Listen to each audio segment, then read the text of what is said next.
ವಿಶ್ವರೂಪಿಣಿ ಜಗಜ್ಜನನಿ. ಅವಳು ವಿಶ್ವದ ರೂಪ, ಜಗತ್ತಿನ ರೂಪ. ನಾನು ಅವಳನ್ನ ಪ್ರತಿಕ್ಷಣ ಯೂನಿವರ್ಸ್ ಅಂತ ಹೇಳ್ತೀನಿ. ಏನು ಹೇಳ್ತಾಳೆ ಅವಳು?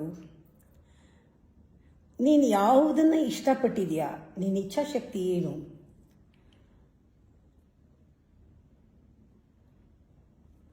ಅದರಿಂದನೇ ನೀನು ಎಕ್ಸ್ಟ್ರಾಡಿನರಿ ಪರಿವರ್ತನೆ ಹೊಂದೋದು.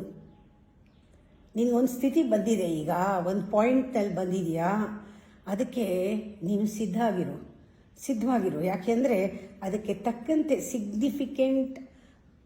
ಸಿಗ್ನಿಫಿಕೆಂಟ್ ಆಗಿರುವಂಥ ಬದಲಾವಣೆಗಳನ್ನು ಜೀವನದಲ್ಲಿ ನೀನು ನಿನ್ನ ದಾರಿನಲ್ಲಿ ಗುರುತಿಸ್ತೀಯ. ಎಲ್ಲ ಬರುತ್ತೆ, ಕೊಡ್ತೀನಿ. ಅವಳು ಯಾವತ್ತೂ ರೆಡಿ ಇದ್ದಾಳೆ. ನಮ್ಮ ಇಚ್ಛೆಗಳನ್ನು ಅವಳು ಪೂರೈಸೋಕ್ಕೆ ರೆಡಿ ಇದ್ದಾಳೆ. ಎಲ್ಲ ಕಾಯ್ಕೊಂಡಿದ್ದಾಳೆ. ನೀನು ರೆಡಿ ಆದರೆ ಸಾಕು, ನಾನು ರೆಡಿ ಅಂತ ಹೇಳಿದ್ರೆ ಸಾಕು, ಎಲ್ಲ ಕೊಟ್ಬಿಡ್ತಾಳೆ ಅವಳು. ಬಾಯಿನಲ್ಲಿ ಹೇಳ್ತೀವಿ, ಅಮ್ಮ ನಿನ್ನ ಕೃಪಾ ಕಟಾಕ್ಷ ನನ್ನ ಮೇಲೆ ಬೀಳಲಿ. ಅವಳು ಬಿದ್ದಿದೆ, ಅವಳು ನೋಡ್ತಾ ಇದ್ದಾಳೆ ನಮ್ಮನ್ನು. ಆದರೆ ನಾವು ಅದಕ್ಕೆ ಹೋಗೋಡ್ತಾ ಇಲ್ಲ. ಅದರ ಫಲಿತಾಂಶ ಏನಾದರೂ ನಾವು ಆ ಕಡೆ ಅವಳ ಕಣ್ಣಿಗೆ ನನ್ನ ಕಣ್ಣು ಸೇರಿಸ್ಬಿಟ್ರೆ, ಅವಳ ನೋಟಕ್ಕೆ ನಾವು ಸಿಕ್ಕಿಕೊಂಡ್ರೆ, ನಮ್ಮ ನೋಟ ಸಿಕ್ಕಿದ್ರೆ ಅದರ ಫಲಿತಾಂಶ ಆ ಕ್ಷಣನೇ ನೋಡ್ತೀರಾ ನೀವು.